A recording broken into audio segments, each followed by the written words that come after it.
MSW Media. News with swearing. Daily beans, daily beans. Daily beans, daily beans.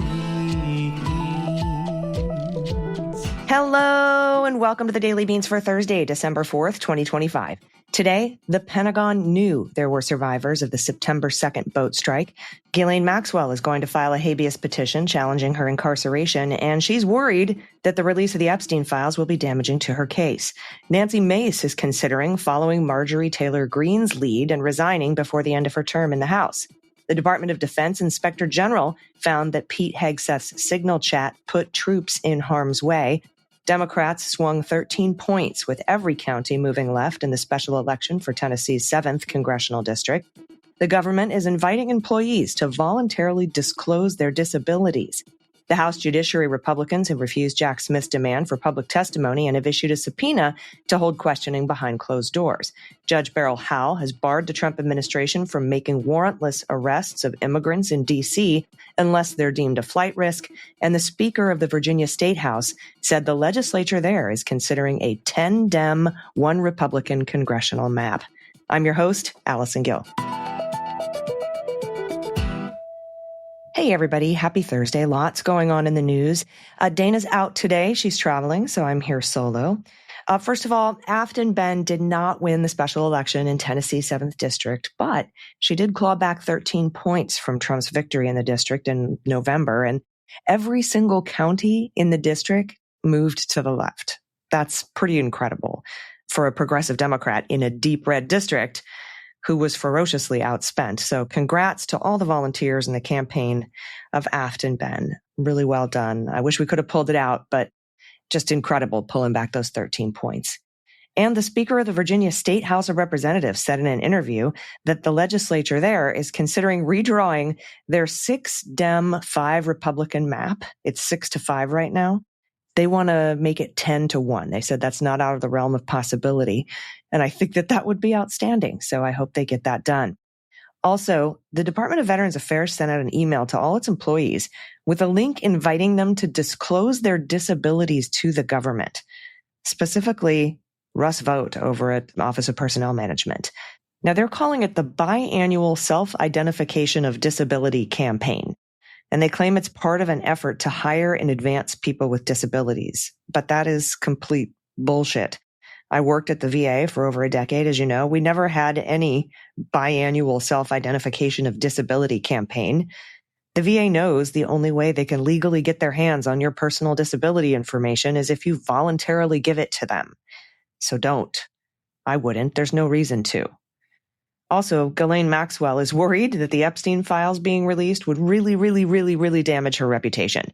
So she had her lawyer, the lawyer I got in a Twitter spat with, David Marcus, write a letter to Judge Engelmeyer saying, "Dear Judge Engelmeyer, understanding that Trump has signed the Epstein Transparency Act into law, Ms. Maxwell does not take a position regarding the government's request to unseal the grand jury transcripts and modify the protective order.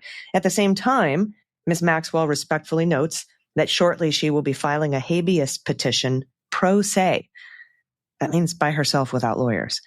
Releasing the grand jury materials from her case, which contain untested and unproven allegations, would create undue prejudice so severe that it would foreclose the possibility of a fair retrial should Ms. Maxwell's habeas petition succeed. Respectfully submitted, David Marcus and Melissa Madrigal, 2 lawyers who aren't going to sign on to her habeas petition, I guess. I don't know that I guess she couldn't find a lawyer to do that. Obviously, that habeas petition is just a tool to try to keep the Epstein Files from being released. She doesn't have a snowball's chance in hell. Her appeal is exhausted. The Supreme Court denied it, but she wants to keep it open. She really wants to make sure that all of her avenues aren't exhausted, because if it's open, she may be able to, finagle her way into not having some files released. Anyway. Also, Jim Jordan refused former special counsel Jack Smith's offer to testify publicly. Remember, Jim Jordan was like, come in behind closed doors.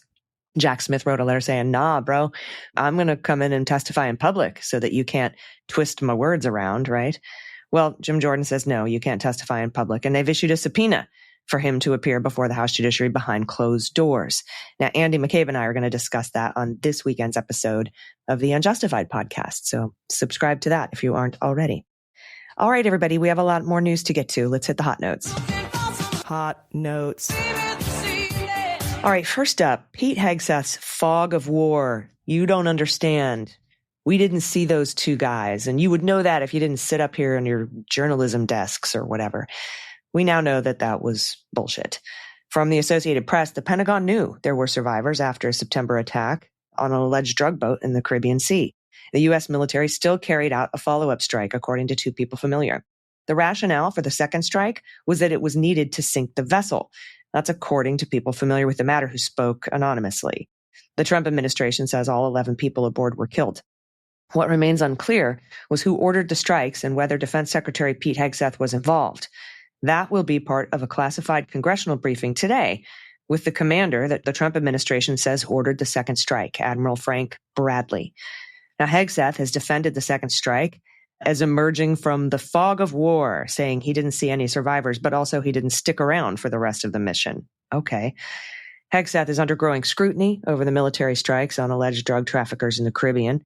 Legal experts and some lawmakers say the strike that killed survivors would have violated laws of armed conflict. I'd also like to hear from Admiral Halsey. That's the admiral who served for 40 years, but resigned from Southern Command in October after being there only a year because he was flagging concerns about these boat strikes. I'd like to hear from him, too. In a related story from NPR, a Pentagon watchdog has determined that Defense Secretary Pete Hegseth risked the safety of U.S. service members by sharing sensitive military information on the Signal messaging app. That's according to a source who's reviewed the forthcoming Inspector General report.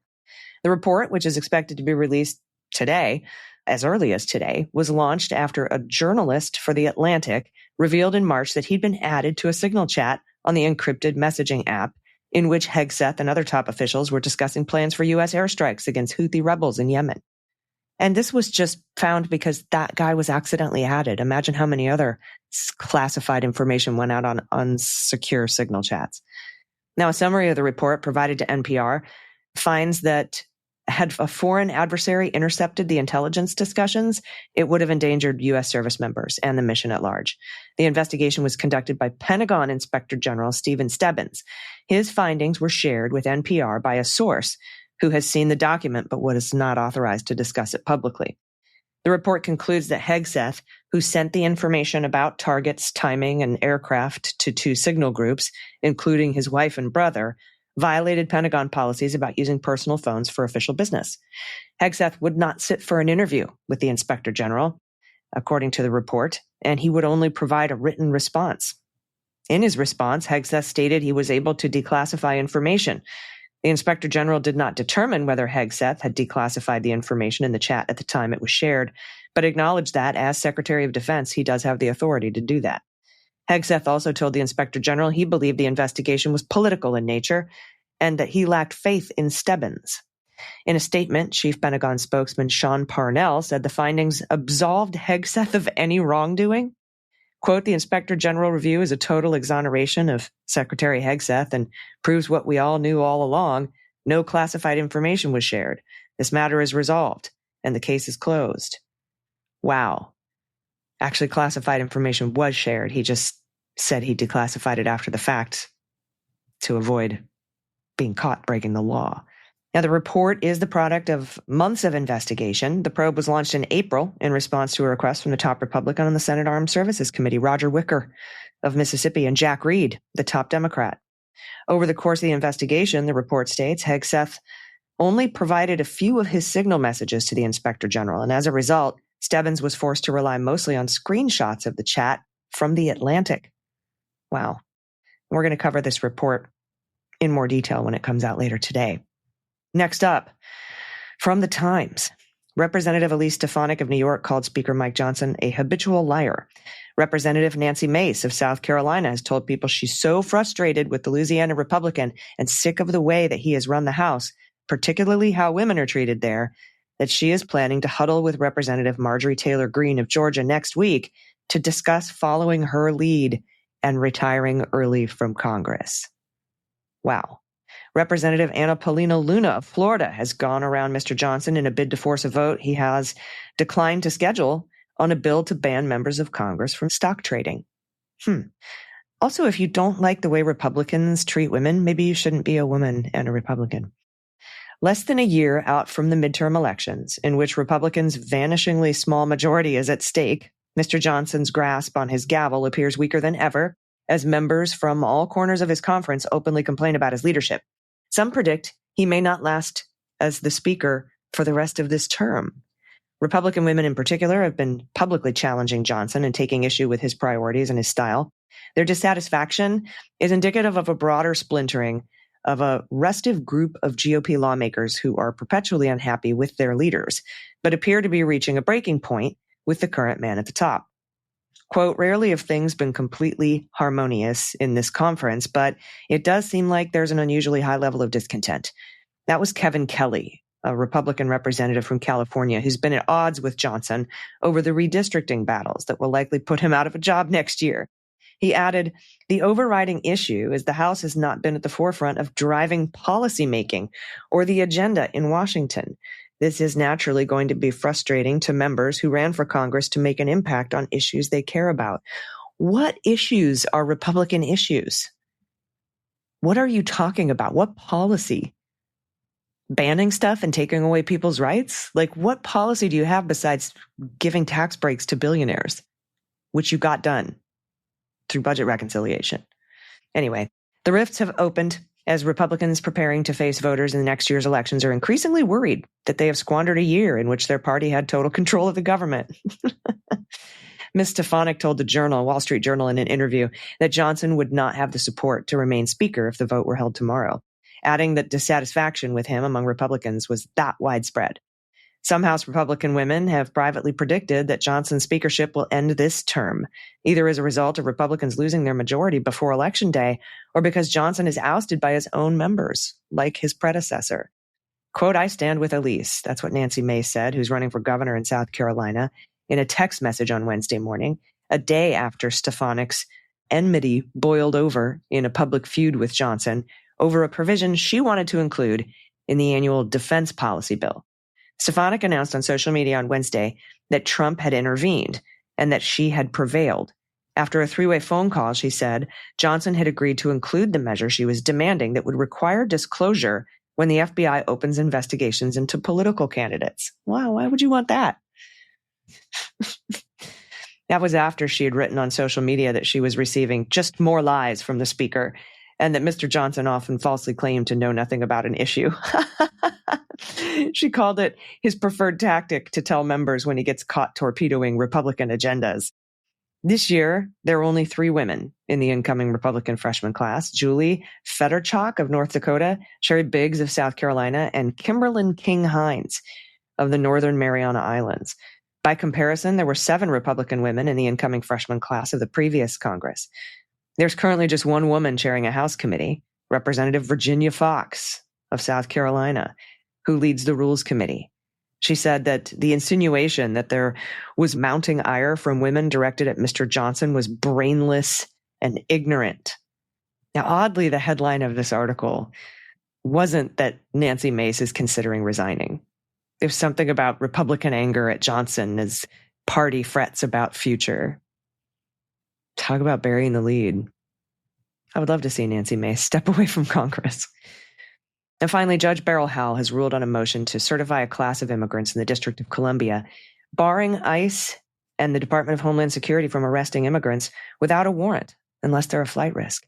She writes, such repeated conjoined use by high-ranking officials of the words criminal and alien prompts the need for clarification of 2 fundamental facts in reviewing the 2 pending motions brought by individual immigrants and an immigrant-focused organization in this case.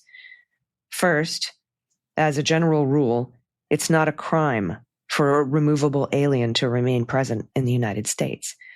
As a legal matter, an immigration status violation is a civil violation, and the D.C. Circuit made that clear just a few months ago.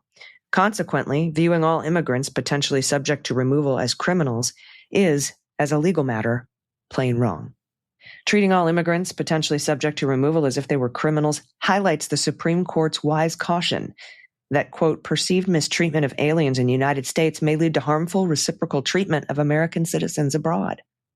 Now, plaintiffs move to enjoin preliminarily the Department of Homeland Security, its secretary, and other federal agencies and officers from conducting warrantless civil immigration arrests in the District of Columbia without making individualized probable cause determinations as to each arrestee's risk of escape. And that's required by Section U.S. Code 1357, Section 2, I think. Or in the alternative, to stay the agency policy permitting such arrests.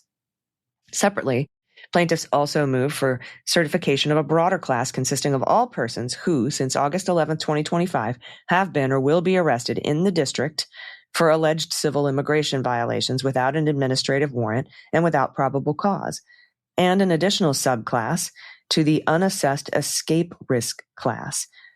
For the reasons discussed below, the plaintiff's motion to enjoin preliminarily the defendants from continuing any policy or practice of conducting warrantless civil immigration arrests in the district without making individualized probable cause determinations as required by law, and a final decision on the request certification of class in both subcases will be reserved for a later time.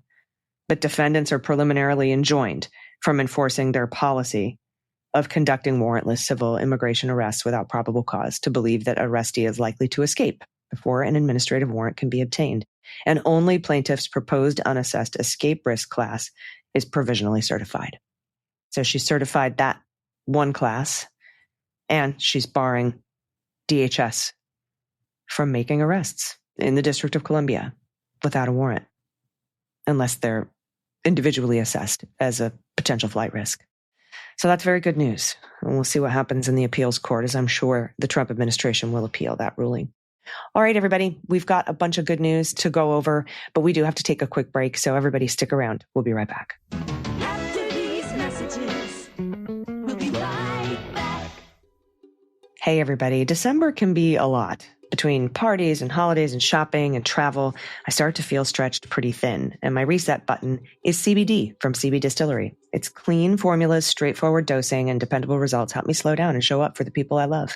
I want to thank them for sponsoring this episode, and I have a discount for you. Get 25% off your entire purchase at cbdistillery.com and use promo code DailyBeans. Now, I came to CB Distillery looking for help with post-workout recovery, and the Relief Stick is the product that hooked me. The cooling sensation lands quickly. It feels amazing after a tough session. I roll it over sore shoulders and on my tight calves, and it helps me bounce back. So the next day is about movement, not soreness. So what won me over there is the CB Distillery has far more than a single solution. Their lineup is built to work with your body, whether you want to ease stress, get better sleep, boost focus, support recovery. I rotate based on what I need each day, and the quality shows up in the formula. They use premium ingredients. They keep it all clean. They skip fillers or unnecessary additives, and that matters to me when I'm building habits I plan to keep. And it's not just my experience. Over 2 million people have made the switch to CB Distillery, which proves how reliably these products perform. From recovery to focus, I've seen results I can feel. So if you want a straightforward way to feel better and stay consistent, CB Distillery earns a spot in your routine. So this year, give yourself and everyone on your list the gift of better sleep, less stress, and pain relief with CBD from CB Distillery. And with promo code DailyBeans, you can save 25% off your entire purchase. Just visit cbdistillery.com and enter code DailyBeans for 25% off. That's cbdistillery.com, code DailyBeans. One more time, cbdistillery.com, and use code DailyBeans for 25% off. Specific product availability depends on individual state regulations. Hey, everybody, I'm so excited. My holiday wild grain box arrived. It's the first bake from frozen subscription box that delivers artisanal breads, pastries, and fresh pastas right to your door. Everything bakes in 25 minutes or less, so you get that fresh from the oven flavor without the hassle. They use simple, real ingredients and slow fermentation that's easier on digestion and richer in nutrients. And you can even customize your box with options like classic, gluten-free, or plant-based varieties that change seasonally. So thanks to Wild Grain for supporting the show. Check this deal out. For a limited time, Wild Grain is offering you $30 off your first box, plus free croissants in every box. Just go to wildgrain.com/dailybeans to start your subscription, or you can use promo code DailyBeans at checkout. My Wild Grain box arrived just in time for holiday baking season. Inside, fresh pastries, rustic sourdough, the new Tear and Share cranberry pecan rolls, which are just delicious. They instantly became a favorite. Dana's gluten-free. She says her gluten-free delivery was also amazing, flaky, flavorful, baked perfectly in less than 25 minutes. That convenience makes a huge difference when things get busy. So I'm planning to use wild grain for holiday gatherings. It fills my house with delicious smells of baking, and it makes me look like I baked everything from scratch. Now, the Parmesan herb biscuits and apple pie bites are already on my holiday menu. And wild grain even lets you buy certain items in bulk, which is perfect for hosting. It's also an easy, thoughtful gift. You can send a box or an e-gift card straight to someone's inbox. Between cozy brunches and warm dinners, Wild Grain keeps my home smelling and feeling festive. For a limited time, Wild Grain is offering you $30 off your first box, plus free croissants in every box. Just go to wildgrain.com/dailybeans to start your subscription. You heard me, free croissants in every box and $30 off your first box when you go to wildgrain.com/dailybeans. You'll be glad you did. Hey everybody, welcome back. It's time for the good news. Who likes good news? Everyone? Then good news, everyone!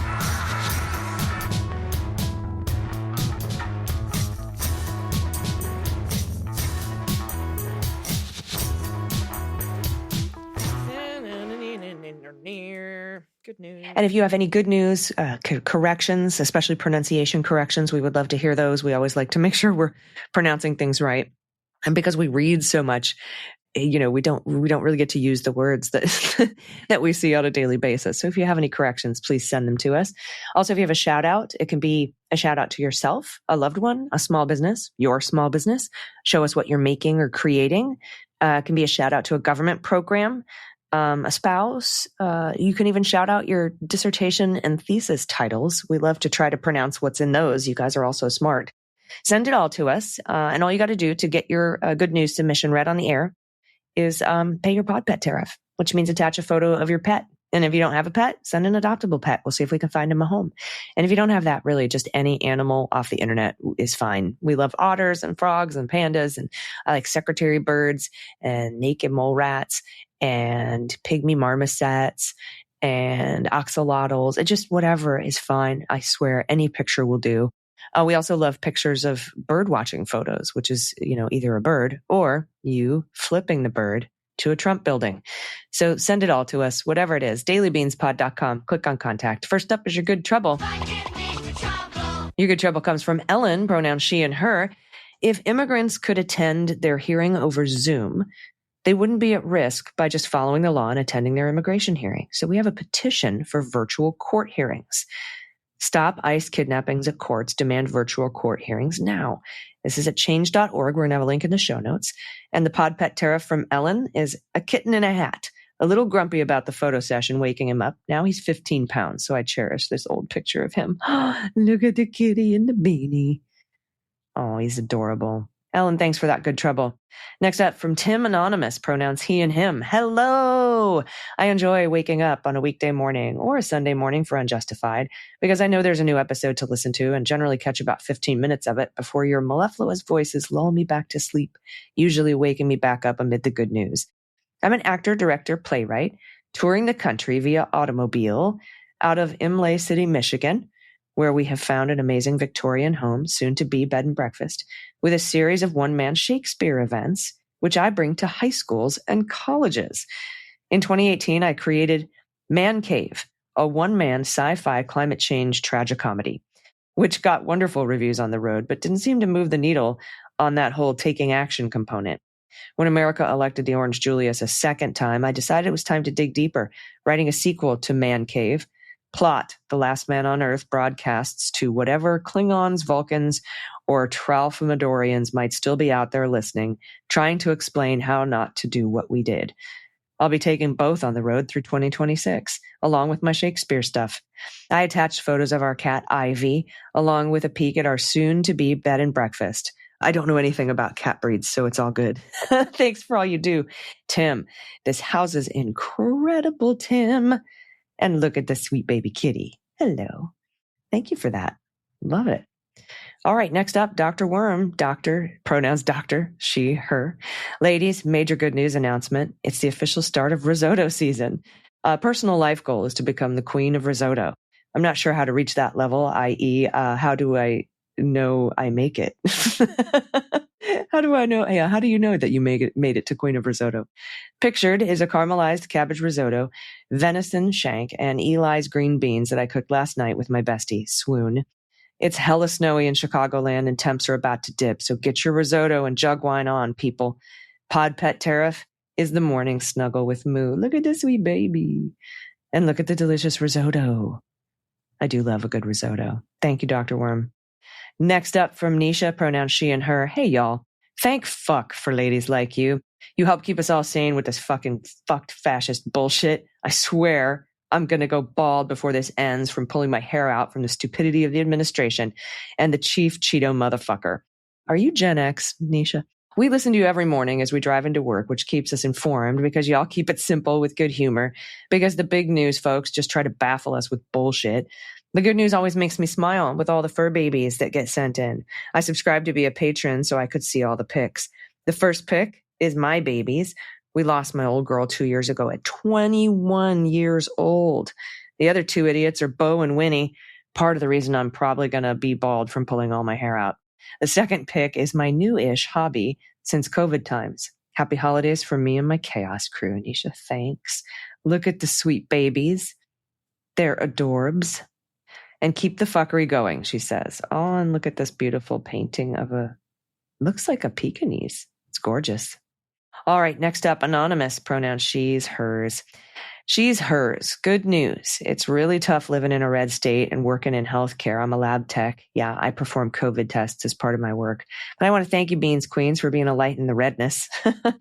I also moved to an amazing small town with true neighborly spirit, regardless of political ideology, about 18 months ago. I've not had to mow my yard or shovel my driveway since I moved in. Everyone is so kind in my small town. They have some unexpected, amazing businesses. I can finally breathe after almost 30 years in an extremely toxic and corrupt neighboring county.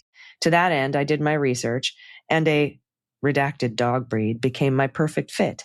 My Nala, hence the plural designation in my gender, because we're both female and rarely apart except when I'm working. I have two other of the same dog breed and wouldn't consider any other breed. While no longer up to starting with a puppy, I have given all three rescued, rehomed of this dog breed a great home and will continue to do so. I have a side hustle doing contract hand spinning, knitting, and weaving. Oh, very cool. Love those textiles. I have finally realized my dream in my new home of a weaving studio that I'm putting together. At age 64, I've been doing some sort of textile needlework since I was 7. I retired from shearing sheep, Angora goats, llamas, and alpacas after 23 years in October of 2023. My handwork has kept me sane, although at times only marginally, through a lot of rough times in my life.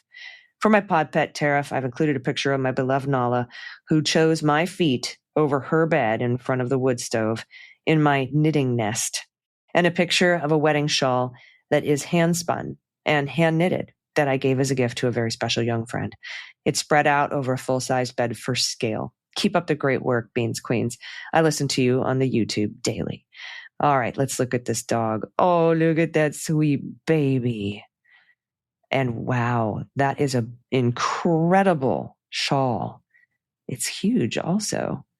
All right, let's see what do I think this dog breed is. He looks like a big giant, like a bull mastiff or I'm guessing it's a purebred, so I'm going to say mastiff. Let's see what's behind the, yep, it's a mastiff. Look at me go. Ooh, I got one right.